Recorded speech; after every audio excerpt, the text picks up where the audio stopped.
back to the dinim of candle lighting. The last thing we said was that before you ben shlicht, I don't know if the last thing we said, but before you ben shlicht, you make sure there's challah on the table, that the table doesn't become muktzah. Whether you could put challah on the tray that the candles are held on, according to the Alter Rebbe comes out, you shouldn't. Some people say you could, but the way we hold is that you don't. In other words, the tray, you can't put something on the tray to make the tray movable after the candles are out. Okay, next. The candles should be lit. The proper time of candle lighting, we said in America, is usually 18 minutes. Some people like 23 minutes. Like we said, Israel, they like 40 minutes before. Now, what happens if the husband brings in Shabbos earlier? Let's say in summertime, okay? So the husband goes to an early minyan. So the way the Alter Rebbe holds is the woman is bound by the acceptance of Shabbos of the husband. Now, when does the husband accept Shabbos? According to the Alter Rebbe, after L'Chodeidi, the next paragraph is Mizmor Shiliyim HaShabbos. When the shul says Mizmor Shiliyim HaShabbos, that's when the husband accepts Shabbos. Therefore, if that time of, let's say, is 6:15, and that's when they get to that part of davening, so at 6:15, before 6:15, the wife has to light candles. There are opinions that say she's not depending on the husband. The husband could bring Shabbos in early, she could bring Shabbos in later. But the Rebbe and others hold that she's dependent on the acceptance of Shabbos of the husband. So when the husband accepts Shabbos by saying Mizmor Shiliyim HaShabbos, then the woman officially accepts Shabbos, and then she has to ben shlich before that. Okay, also we learned that the woman should be davening mincha before lighting Shabbos candles. In time of need, if she's running late and she couldn't daven mincha before, when she lights candles, she should make a condition in her mind that she's going to be davening mincha afterwards. Okay, but it's not the best thing to do. Okay, let's learn about the obligation of lighting Shabbos candles. Who's obligated and who, what, when, where. Okay, the obligation of Shabbos candles is really on the household, men and women.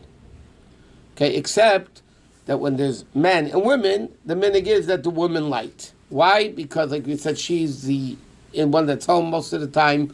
She extinguished by causing Adam Rishon to sin, who was called the light of Hashem, so the light of the world. So therefore she extinguished it, so therefore the minhag is that the woman lights the candles. But Halachos says sometimes, what happens if the woman is running really late, and the husband sees the woman is running late, he should just go ben shlicht and not care about her screaming. She's screaming, it's my mitzvah. He said, in Halachos says, she should go ben shlicht, he should go ben shlicht and not care about the woman's yelling and screaming. Okay? Now, bottom line is that the woman lights the candles. It should preferably be on the table where they're eating. As we know, the Rebbe mentioned, the Rebbe came out with a campaign of single girls lighting candles from the time they're 3 or when they're able to talk and they're able to make a bracha. From then on, they should light Shabbos candles. So if they can make the bracha at 2, they can do it? The minute it became that if the girl is able to talk at 2 and makes a bracha at 2, she does it at 2. If a husband does light in a situation like that? If what? If a husband does light because the wife is so late, can he light and she make the bracha? Well, then if she's making the bracha, she can light already. No, he lights. He lights and he makes the bracha. You know the expression, you snooze, you lose. That's it. She's not ready, she should be ready. Now, what happens if a woman is not home? The wife is not home. So what's the story? So obviously the wife lights where she is going to be. At home, the husband should light, he has to ben shlicht in his own home. Now, if there are little kids, girls home, and they're lighting, the husband still has to light. There's a whole discussion what happens if a girl's after bas mitzvah already. Can the father, in other words, be yetzer from his daughter's licht, should he light his own? So the truth of the matter is, I definitely feel personally that the husband should light. The girl is lighting for chinuch. The obligation is on him. It's an obligation on the house. Secondly, the girl only lights one candle. The husband usually lights two or as many as his wife wants to light. Which means like this. This happens. A woman goes away Shabbaton, right? And the convention, Shabbaton, whatever it may be. And the husband's home. So the husband lights candles. Now, how many should he light? He could light two. Or he can light what his wife always lights. It doesn't matter. Either one is fine. He can light two, or he can light what the wife lights. The wife where she is lights usually, it depends, like we discussed last week, you can't, or 2 weeks ago. You can't light, a woman when she goes away, a lot of women have a minute, they only light two. Because you can have 100 women, each one lighting 10 candles, it'll call the fire department, as it was done already. So you said it should be at the table that you're eating at? It's preferable that one candle should be on the table. That's what the Rabbi told Mechon Chana one year. At least one candle should be on the table. So if somebody spills all over the tablecloth and you can't move the tablecloth because that one candle is sitting. You got a problem. Yeah. That's why, practically speaking, a lot of women don't lay on the table. But again, the Rebbe told the girls in Mechon Chana when he went to visit Pesach that there should be one light on the table. Okay? Now, guests usually are fulfilling their obligation with the hostess. Because you have a male guest.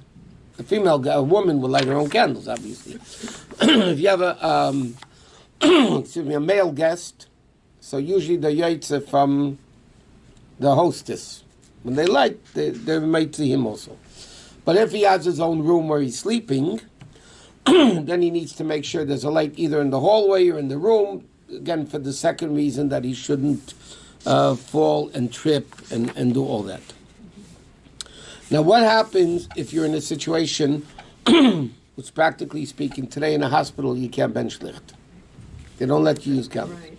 So we were discussing last week, you use the either the electric candles that they give you or the tea lights with the bulb, with the... What's wrong with me? No, I'm fine. The little plastic ones with the switch on. Yeah, they're big blink like they're. With the battery-operated tea lights. Only in the hospital, say, I don't know, some strange circumstance, you're in the middle, in your car or something. Can you use those as well? Yeah, but if you can't use fire, you can use that. Mm-hmm. And then, with the you can even, like we said, we even make a brach on it. Mm-hmm. Some people prefer it shouldn't be fluorescent, because fluorescent, they see, is not really a fire. But according to other opinions, you can make even on fluorescent, because again, the main purpose is to see. And fluorescent, you also see. So that's the whole thing of it. So if you're in your car, you're driving, you can bench lift? No. When, Friday morning? Yeah. No, Friday night. Why are you driving? Why would you use candles in the car? No, I'm saying if you get stuck on the road, I'm just saying it could happen. You spend Shabbos in the car. Yeah, you spend Shabbos. I mean, Because you have to it's pull fluke, over. I And don't you know. can't Obviously. get out of the car. Okay, so if you pull over to the side of the road or into a gas station, Go, Then you walk. thank goodness I brought these along. yeah, And then what do? I can bench lift, but I can't eat. Yeah. So you do you have any idea how many calls I get every Friday? Every Friday. We're stuck in the road.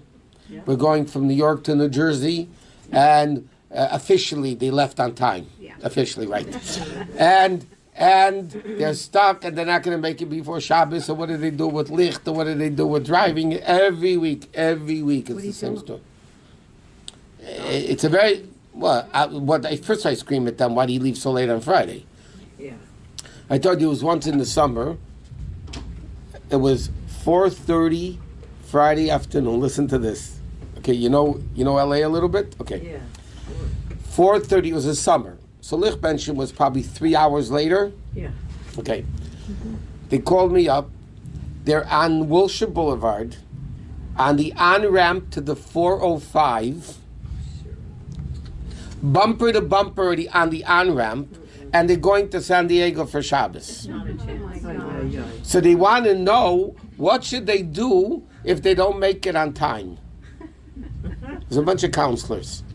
So tell them you are not allowed to go and get off and go somewhere in LA. Yeah. Can you imagine 4:30 leaving, 4:30 smack traffic to San Diego? Then without traffic, it's 2.5 hours. This is going to be at least 4 or 5 hours. Friday. Yeah. Friday. The worst traffic. Okay, then they would ask, what do you do? Little Benjamin said, turn around, get off the freeway, and spend Shabbos in LA. Yeah. High Aaron story. But by the way, if the woman is in a hospital or whatever, the husband, even if she's benching licht in the hospital with the electric, whatever, the husband still has to bench licht at home because each place needs licht. Okay. Right? If a wife goes away for Shabbos, even though she's benching licht, the husband still has to bench licht. If a husband is on a business trip, let's say he's spending Shabbos in a hotel, he's not eating by anybody's house. The fact that he's spending Shabbos in a hotel, he also has to bench licht. Yeah, but he can't use fire in his hotel. Use I the do. little battery. No, they But that I do fire this. line- I do. nah, little candles not going to do it. Yeah. They usually end up lighting a little. little tea light. I do it in And the sink. In the bathroom? Yeah. You just put it in the bathroom? well, you can't make a bracha in the bathroom. On the, yeah, yeah, No, yeah. not no. In the- They have always have a little sink with a little coffee. Okay, maker. next. Oh, yeah. By the way, dormitories, whether boys, girls dormitories, and they're eating, let's say, in the dormitory, like yeshiva boys, right? There has to be one person designated to light Shabbos candles for everybody. You need Shabbos candles. There's eating, so the guys in the rooms need to leave lights on, but that you don't make a bracha on. In the bathrooms or whatever, they need light. But in the kitchen, one boy, one girl, they have to light for everybody. Okay, one person lights, usually try to participate with a few cents here and there. And the same thing with camps and all that type of stuff, what you do. Okay, that's as far as the time of lighting. Like we said, 18 minutes before Shkia. Once Shkia comes, it's forbidden to light. Right? It's forbidden to light after sundown. And that's it. Then the place to light. Okay. What's the procedure of lighting candles? We're talking about doing it right. Okay? Number one, the woman is already dressed Shabbosdik. That's even before. Then she davens mincha, gives tzedakah. Tzedakah would be before mincha. Okay? Before lech benching, it's very, but the Rabbi spoke about this many times. Also, Halachos says that women should give tzedakah before candle lighting. If they're davening mincha, they can give mincha before tzedakah before mincha, and then light candles or after mincha, before lighting candles. Okay? Now, when you put away money in the pushka, if you're doing it right before candles, once you bench shlicht, you can't move the pushka, remember.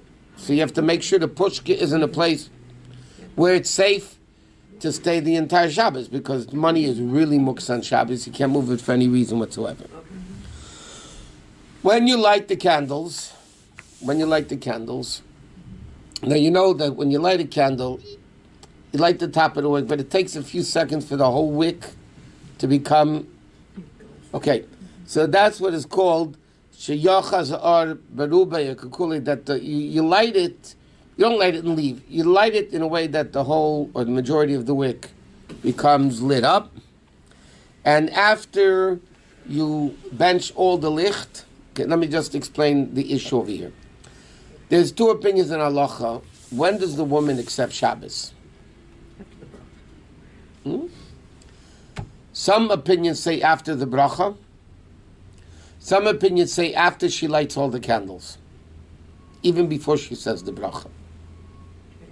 Got it? Now, what would the difference be? The difference would be very simple. Can you extinguish the match? Because if you don't accept Shabbos until you make the bracha, then as long as you didn't make the bracha, you can extinguish the match and put it out, and that's it. Better, and the Alter Rebbe says it's better, that you don't extinguish the match. Because according to many opinions, you accept Shabbos as soon as you finish all the candles. So once you've finished all the candles, then you just put the match down, let it go out by itself, and then you make the bracha. So really, Kabbalah Shabbos is really before you actually make the bracha. Now the procedure, what women do, but by the way, it says over here you have to do it with simcha and happiness and okay. Now, women have a minig. There's all customs brought down in Shulchan Aruch. You go 3 times, around. Backtrack 1 second. You light all 8 candles and 1 candle goes out before you make your bracha. So if in your mind you finished, then you can't relight it because the Shabbos by you already.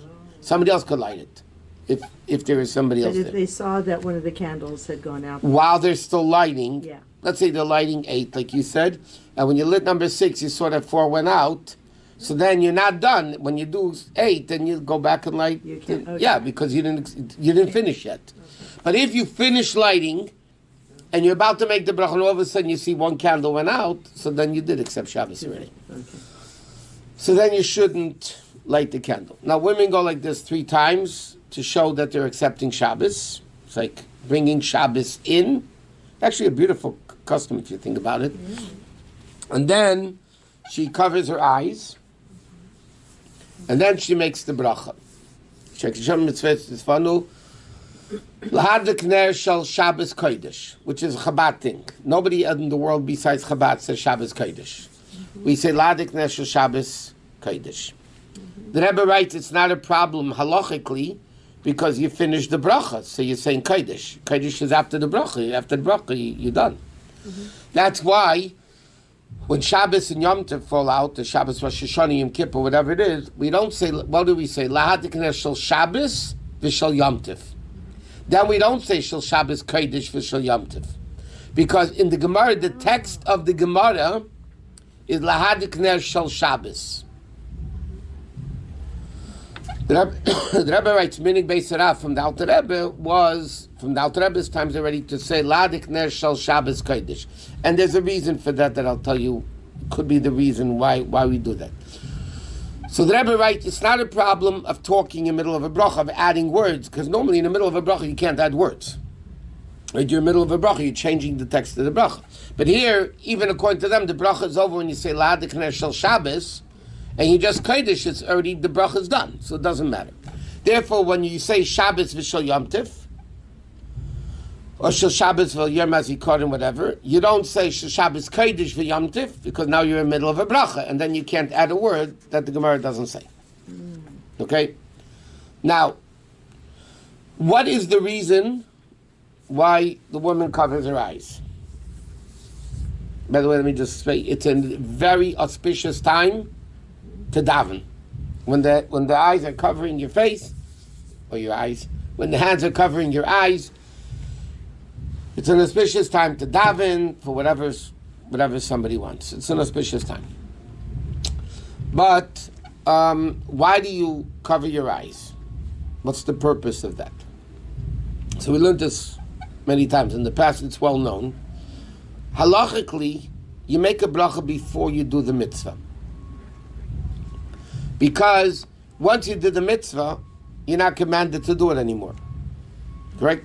If somebody takes a lulav and esrog and puts it together, you can't make a bracha anymore. They were commanded to. You're not commanded. You already did it. So the Gemara learns out, and that's not only the reason, the Gemara learns out from a pasuk that you have to make a bracha before you do the mitzvah. There's a few exceptions to that. Mikvah, Netilas Yadayim, and Shabbos candles. What's the story about Shabbos candles? The problem is like this. Normally what you really should be doing, making a bracha, and then light the candles. You can't do that, because once you make the bracha, it's Shabbos. Right. Right. It's Shabbos. If it's Shabbos, then you can't light the candles. Right. Correct? So you have no choice. You have no choice but light the candles first and then make the bracha. Right.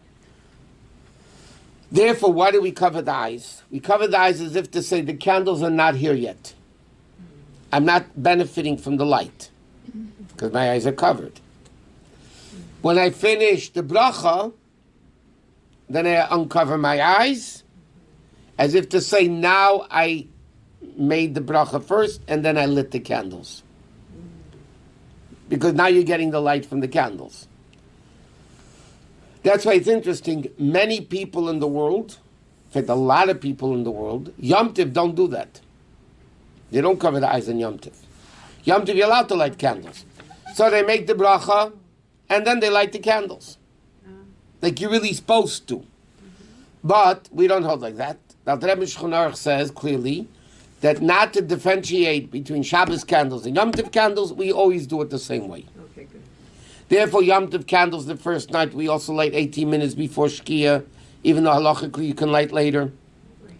And also the procedure of lighting the candles with covering your eyes and all that, we do that on Yom Tov just like you do on Shabbos. But you'll find a lot of frum, very frum people. On Yom Tov, they'll make the brachot and they'll light the candles and that's it. So that's the reason why we cover the candles. And then you say, after you're done, you say good Shabbos, greet everybody with Shabbos. There's nobody home.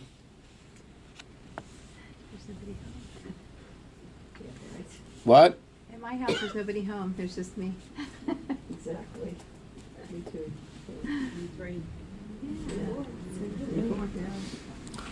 Okay, now, I was going to say, why do we add the word Kiddush? Yes, because it's holy. Duh. Duh. Okay. Fine. It could be an interesting dinner. We'll learn, this is connected to Kiddush, which we're also going to be learning. Women and men are equally obligated in the mitzvah of Kiddush. Okay?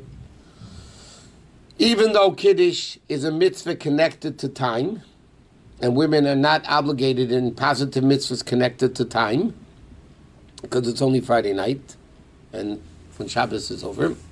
Nevertheless, the fact that in the Aseret Dibros and the Ten Commandments it says Zachar and Shamar, b'dibur echad, so the Gemara learns out whoever has to do Shamar, meaning whoever has to keep Shabbos and not desecrate Shabbos, is obligated in the midst of remembering Shabbos, which is Kiddush. Because it's in the same thing, Zachar and Shamar, so the Gemara learns, just like women are obligated in Matzah, even though Matzah is a mitzvah, Pesach, right? It's a mitzvah connected to time. But the answer is, in the same pasuk it says, don't eat chametz, eat matzah. So therefore the Gemara learns out, whoever is obligated in not eating chametz, which women are obligated in all negative commandments, except a few, and therefore they have the obligation to eat matzah also. So therefore, a woman and a man are equally obligated in Kiddush.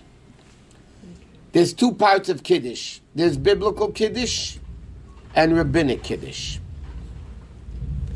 Biblical Kiddush is verbally saying Mekadesh HaShabbos, Mizmor Shir L'Yom HaShabbat, verbally saying something about Shabbos, you get the biblical mitzvah, you're fulfilling the biblical mitzvah of Kiddush. The Chachamim came along and they said it's not enough to do it only verbally, you need to make it over a cup of wine. So that's rabbinic. Okay? Now, so therefore, if you daven Ma'ariv mentions the Mekadesh HaShabbos and Shabbos, so then you fulfilled your biblical obligation. All you're obligated to do is rabbinic obligation, correct? You have to do it over a cup of wine. So you have to go home and do it over a cup of wine. Got it? So far, so good? Can it be Yeah. vodka? What? Can it be vodka? Vodka? No. It has to be, Friday night for sure has to be wine. Weiss. Okay, now, Why? Just know the men do it sometimes. that's Shabbos day, not Friday night, and they better not do it Friday night, and they shouldn't do it Shabbos day either. You're welcome to come in, by the way. Thank you. Now, what happens if a woman doesn't... Oh, by the way, you can kill two birds with one stone. What happens if you don't daven Ma'ariv? Okay, but you make Kiddush over a cup of wine, so then you have both things together. You're verbally saying Shabbos, plus you have the cup of wine. See, then you can kill two birds with one stone. Men daven Ma'ariv, so they did the biblical obligation. Now when they come home, they're only rabbinically obligated. Correct? What happens if a woman does not daven Ma'ariv? She has a biblical obligation when the guy makes Kiddush over the cup of wine. She has a biblical obligation to hear Kiddush. Got it? She has a stronger obligation than the man does. The man has only a rabbinic obligation. The woman now has a biblical plus a rabbinic obligation. Yes? What if she doesn't smile? She davens ma'ariv, that's fine. I'm saying, what happens if she doesn't daven ma'ariv? Correct? Now, if she doesn't daven ma'ariv, her obligation is biblical. The husband's obligation is only rabbinic.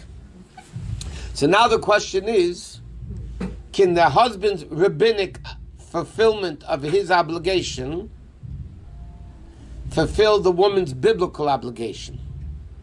Because her obligation is stronger than his. Correct? Yeah. A kid, I'll give you a simple, 10-year-old kid, has to make Kiddush or hear Kiddush because rabbinically, because he has to educate. Right? He has to it's educational, chinuch. Can he make Kiddush for an adult? No, because he's rabbinic. The adult is biblical. Rabbinic can't fulfill the obligation of a biblical. Okay. So the question is, if a woman doesn't daven ma'ariv, how could the husband make Kiddush for her? Her obligation is stronger than his. Now, normally, we learned that even if I fulfilled my obligation, let's say I heard shofar already, can I blow for another man? Why not? Well, I'm not obligated anymore. And he is obligated. Can somebody non-obligated blow shofar for one who is obligated? And the answer is yes, because one Jew is responsible for the next. I'm responsible to make sure you keep the mitzvahs. But many opinions say that doesn't apply to women, only to men. That's obligation. So now the question is, can a woman be Yaitza Kiddush who, if she didn't daven ma'ariv, right? If she daven ma'ariv, no problem. If she didn't daven ma'ariv, which many women don't, she has a biblical obligation. Can the man's rabbinic obligation over the cup of wine be good enough for her biblical obligation? Okay, so the bottom line is, Al Rebbe holds, yes, he could. But this is one of the reasons they say that the woman says, Lahad Kneshel Shabbos Kodesh. Because now she did her biblical obligation by saying Shabbos Kodesh. Therefore, she's only obligated rabbinically, like the husband, so the husband could make it for her. That's one of the reasons they say why our text is Lahad Kneshel Shabbos Kodesh. What? Is Friday night the same thing as Shabbos day for a man to make Kiddush again? Like he already, Kiddush Day is only Bar Piagofen. But he can make Kiddush for as many times as he wants to carry? Shabbos Day or Friday night? Both, that's what I want to know. Yeah. What happens, you're sitting, this happens by the way sometimes, you're sitting by your table, you make Kiddush already, and all of a sudden the guest that was supposed to be there shows a plate. Yeah, okay. Very unethical. Well, we'll love you to that. What's her name? Wouldn't be very proud of you. Emily Post. Emily Post, correct. Emily Post would not be very, Oliver Sholem, would not be very proud of you. Okay, but this person doesn't know how to make Kiddush. They don't know how to make Kiddush. They don't want to, they can't, whatever. Can the husband or the head of the household make Kiddush for them again? Yes. Yes. Why? You have to help. Because I have an obligation to make sure they hear Kiddush. And if they can't, I have an obligation to do it. Correct? Very good. Shabbos Day is a whole different story. Shabbos Day is not the real Kiddush. When we get to Kiddush, we'll learn more. Real Kiddush is Friday night and Saturday night. And Havdalah. That's also Kiddush. Okay. When the Torah says, we're jumping the guns. When the Torah says, remember the Shabbos to sanctify it. How do you sanctify it? With wine. When it starts, what is sanctify? Make it different. Make it different. That's what sanctify is, right? So how do you sanctify Shabbos? Well, it's late. When the Shabbos starts and when Shabbos ends. Correct? So we have Kiddush and Havdalah. In the middle of the day, you don't sanctify Shabbos. So the Kiddush by day is just by Pri Haggafa. It's not real Kiddush. There's a reason for it, which you're not going to learn now. Okay, let's go to Tanya.